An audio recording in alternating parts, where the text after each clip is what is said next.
একটা রাষ্ট্রের কাছে নাগরিক যে এতটা মূল্যহীন হতে পারে সেটা এই বাংলাদেশ নামক রাষ্ট্রকে না দেখলে সত্যি জানতে পারতাম না। দেখেন, হামের কারণে সেই প্রথম থেকেই শিশু মারা যাইতেছে, প্রত্যেক দিন মৃত্যুর সংখ্যা বাড়তেছে। বর্তমানে আপনার 15 থেকে 16 জন শিশু প্রতিদিন মারা যাইতেছে। অথচ আমাদের দেশের নীতি নির্ধারক যারা আছে, পলিটিশিয়ান, এদের কথাবার্তা, এদের আচরণ দেখে মনে হয় মানে কীট পতঙ্গ মারা যাইতেছে। মনে হয় না দেশে যে কোনো শিশু মারা যাইতেছে, কোনো ধরনের একটা এই মারাত্মক সংক্রামক রোগ, ভাইরাসজনিত রোগ ছড়াইতেছে, মনেই হয় না। অবশ্য এটা মিথ্যা না, আমাদের দেশের যে পলিটিশিয়ান যারা আছে তারা তো নিজের সন্তান ছাড়া অন্যের সব সন্তান মানে ওই কীটপতঙ্গই মনে করে। আর সেটা যদি হয় সাধারণ মানুষের সন্তান অথবা গরিবের সন্তান, সেটা তো ভাই কীটপতঙ্গই, সেটা তো মানুষই না। দেখেন, সরকার চাইলে অনেক কিছুই করতে পারতো, শুধু আগের সরকারের উপরে দায় না চাপিয়ে যদি সরকার চাইতো অনেক কিছুই করতে পারতো। দেখেন, এই যে সামনে ঈদ আসতেছে, এই ঈদ উপলক্ষে সরকার কি কোনো ধরনের সচেতনতামূলক কোনো ধরনের প্রচার করছে? সোশ্যাল মিডিয়া ক্যাম্পেইন মানুষকে সচেতন করার জন্য যে এটা একটা সংক্রামক রোগ, এর থেকে বাঁচা কিভাবে নিজেদেরকে রক্ষা করা যায়, করছে? করে নাই। আমাদের দেশে ঈদের সময় কিভাবে যাত্রা ভ্রমণ করতে হয় সেটা তো সবাই জানেন। বাসে, লঞ্চে, ট্রেনে একটা সংক্রামিত শিশু যদি থাকে ভাই, ভেবে দেখছেন ওই বাসে যে আরো কত শিশু আছে তারা সংক্রামিত হবে না?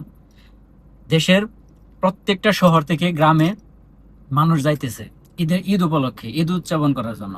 তারা গ্রামে যাবে, গ্রামের বাড়িতে তারা বিভিন্ন আরে আরে প্রতিবেশী যারা আছে তাদের সাথে দেখা করবে, তাদের আত্মীয় স্বজনের বাসায় যাবে। যদি একটা সংক্রামিত ফ্যামিলি এইরকম কাজগুলা করে তখন কি হবে ভেবে দেখছেন? হুম।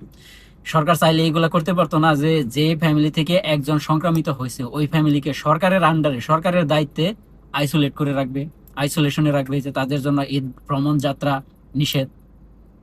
যারা এখন সংক্রামিত হয়েছে তাদের ক্লোজ কন্ট্যাক্ট যারা আছে তাদের সেই ক্লোজ কন্ট্যাক্ট ট্রেসিং করছে সরকার, কিচ্ছু করে নাই, শুধু অন্যের উপরে দায় চাপাইতেছে। এই দেশে ওই যে দেখেন না, আবার ভাই কুকুর মারা গেলে আবার কান্না করে, কুকুরের বাচ্চা মারা গেলে কান্না করে, এটা সেই জাতি। প্রতিদিন এতগুলা শিশু মারা যাইতেছে, কোনো একটা সুশীলের বাচ্চাকে কখনো কোনো একটা টক শোতে কথা বলতে দেখছেন? এইটা নিয়ে কোনো একটা আন্দোলন হইতে দেখছেন? যমুনা ঘেরাও হইতে দেখছেন? কিচ্ছু না। মনে হইতেছে দেশে কিচ্ছু না।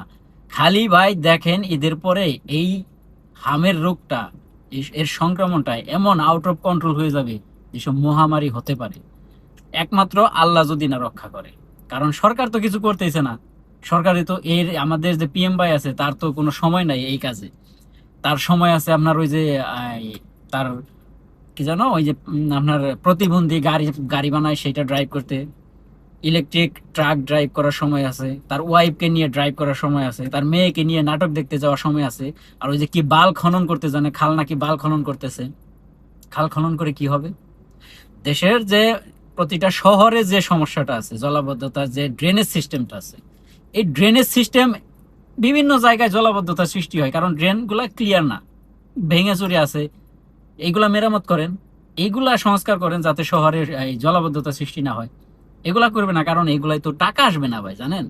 ওই যে খাল খননের নামে মাটি বিক্রি করতে পারবে, দুই পাশের গাছ কেটে গাছ বিক্রি করতে পারবে, এগুলা তো তার দলের নেতাকর্মীকে একটা ইনকামের রাস্তা খুলে দেওয়া যায়। কিন্তু ঢাকার ড্রেনেজ সিস্টেম সংস্কার করলে সেটা তো আর ইনকামের রাস্তা তেমনটা খুলবে না। তো এই সমস্ত বিষয়ে আমাদের পিএম ভাইয়ের সময় ঠিকই আছে, অথচ দেখবেন স্বাস্থ্য বিশেষজ্ঞ যারা আছে, হাম বিশেষজ্ঞ যারা আছে, তাদেরকে নিয়ে বসে এই হাম কিভাবে সংক্রমণটা কমিয়ে আনা যায়, নিয়ন্ত্রণে আনা যায়, সেইটা নিয়ে তাদের কোনো মানে তার সময় নেই মিটিং করার। সরকার কি চাইলে এগুলো পারতো না? অবশ্যই পারতো।